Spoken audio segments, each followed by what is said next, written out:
So right now we are still in the thick of it. Maine's Center for Disease Control, which is still playing catch up with the recent surge in COVID testing, says over the past 3 days, Maine saw more than 1,000 new cases and 9 additional deaths dating back to September 17th. And as of this morning, 218 Maine people are in the hospital with COVID-19. That's from a record high of 235 set just on Saturday. More than 90% of the people in the hospital are unvaccinated. Which brings us to Maine's school systems, which are waiting for the next phase of vaccinations. Pfizer has submitted data to the U.S. Food and Drug Administration to clear its COVID-19 vaccine for children ages 5 to 11. The FDA is expected to take at least a few weeks to analyze the data before deciding whether to grant emergency use authorization. But as News Center Maine's Rosalyn Flaherty is here to tell us, healthcare providers and school districts here in Maine are already getting ready for when that decision comes down. Roz? Cindy and Pat, parents across Maine are eagerly waiting for word their children will be able to get the Pfizer vaccine. And it's not just them. Some school districts and healthcare providers are already making plans to vaccinate those kids if and when the FDA approval comes in. All this as cases of COVID-19 connected to schools continue to rise.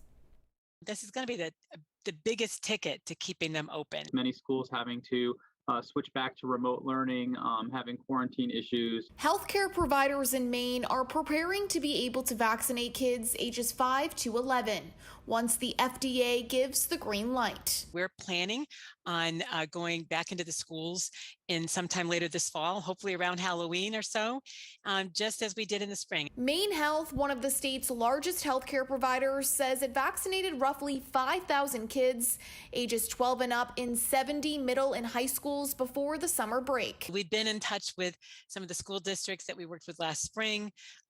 We want to hold some Zoom town halls as we did last spring with the parents, oftentimes several evenings before the vaccine clinic, and just to answer the questions. Northern Light Health says it's also considering vaccine clinics in schools. We really hope that people kind of utilize their primary care or pediatric office. But if we have to, we will certainly reach out to communities. We actually started to talk about how we could divide the state up.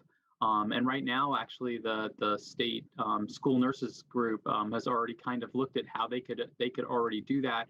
And then we might just be able to supply them with the vaccine. Lewiston Public School Superintendent Jake Langlis is one of the school administrators waiting for that FDA approval.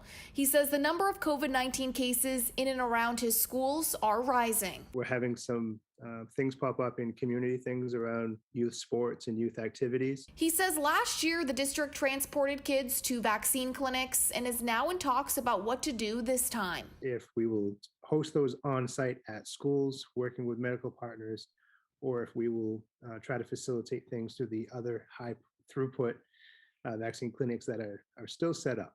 We're looking to help facilitate it any way that we can. Again, a formal submission to request emergency use authorization for that age group is expected in the coming weeks. Cindy. Roz, thanks so much.